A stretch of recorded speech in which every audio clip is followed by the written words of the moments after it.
करते हैं आज की चौथी बड़ी खबर का। सोनिया गांधी के दामाद रॉबर्ट वाड्रा और डीएलएफ लैंड डील को रद्द करने वाले आईएएस अधिकारी अशोक खेमका को ईमानदारी की सजा मिली है। खेमका ने आरोप लगाया है कि हरियाणा की हुड्डा सरकार उनके केंद्र में डेपुटेशन पर अब अड़ंगे लगा रही है।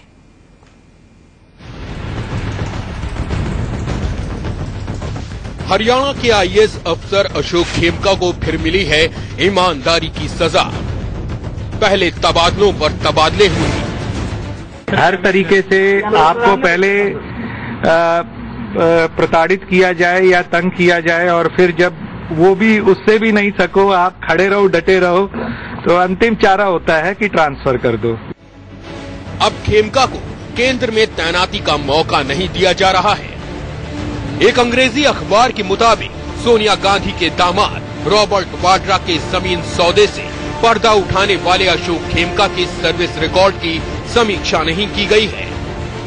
केवल उन वर्षों की समीक्षा नहीं की गई है जब उन्होंने रॉबर्ट वाड्रा के जमीन सौदे को उजागर किया था।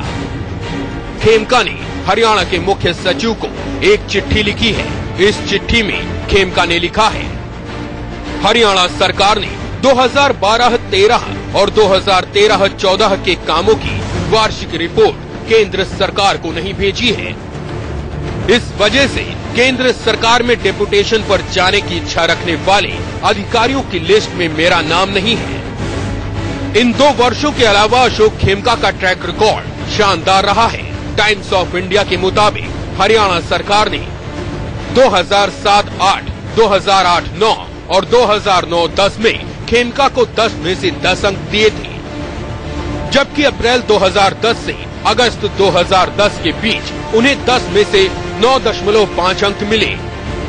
2011-12 में खेमका को 10 में से 9.7 अंक मिले, लेकिन 2012 और 2013-14 में खेमका के कामों की वार्षिक रिपोर्ट तैयार ही नहीं की गई। नतीजा ये कि खेमका के डेपुटेशन का मामला अटक गया है।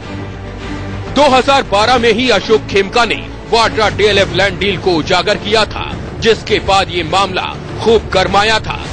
इसी के बाद अशोक खेमका पर कई सारे आरोप लगे थे, जिसकी जांच अब तक चल रही है। अशोक खेमका के इस आरोप के बाद सियासत तेज हो गई। बीजेपी ने कांग्रेस पर हमला बोला तो कांग्रेस बैकफुट पर है। He has shown great deal of courage, and there's no doubt that his investigations were against Mr. Vadra, and Mr. Vadra was thoroughly exposed. कोई नई बात तो कही नहीं उन्होंने इसके अंदर। ये बात तो वो 1000 बार बोल चुके हैं और बोलते रहते हैं। हरियाणा के मुख्य सचिव ने सीनियर आईएएस अधिकारी अशोक खेमका की चिट्ठी का अब तक कोई जवाब नहीं दिया है। Bureau report, India news.